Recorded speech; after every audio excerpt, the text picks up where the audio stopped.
flamingo-like, perched gracefully on one submerged foot, holding the other one rather impressively above the watery mess for a good 30 or 40 seconds, weighing her options. Around her, people gave her and the slushy little lake wide berth, only those with knee-high rubber boots daring to tromp directly through the middle.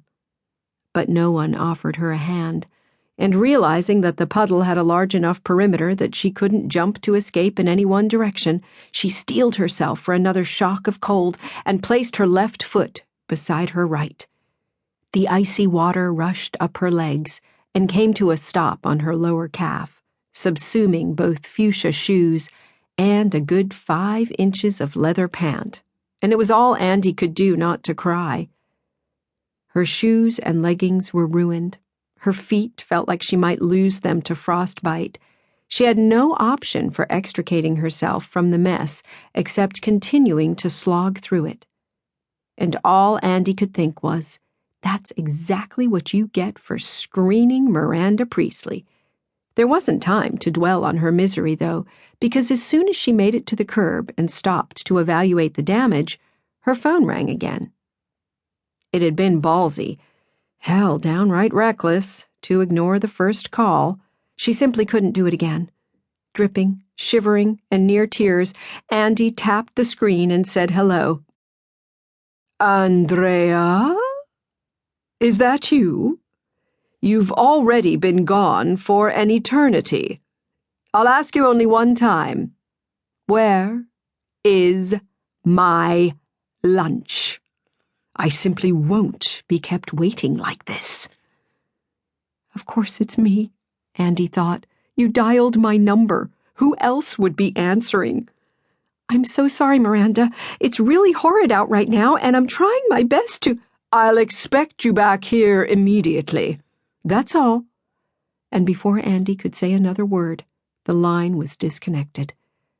No matter that the icy water trapped in her shoes was squishing around her toes in the most disgustingly imaginable way, or that it had been hard enough to walk in those heels when they were dry, or that the sidewalks were growing slicker by the second as the rain started to freeze.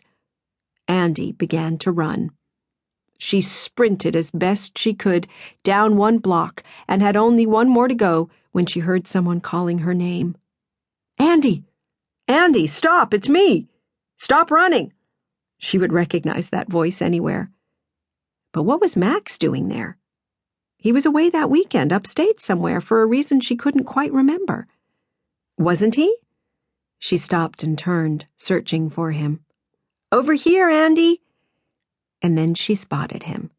Her fiancé, with his thick, dark hair and piercing green eyes and rugged good looks, was sitting astride an enormous white horse.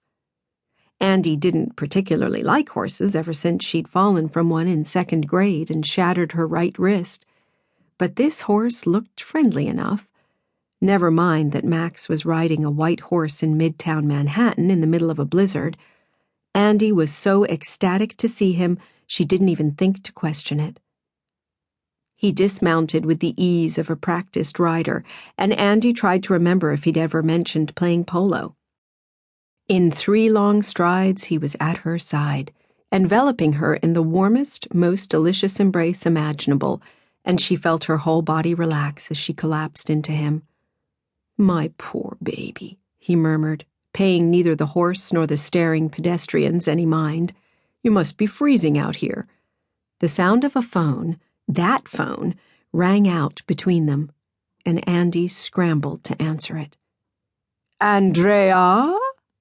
I don't know what part of immediately you don't understand, but—" Andy's whole body was shaking as Miranda's shrill voice drilled into her ear, but before she could move a single muscle, Max plucked the phone from her fingertips, tapped "end" on the screen, and tossed it with perfect aim directly into the puddle that had previously claimed Andy's feet.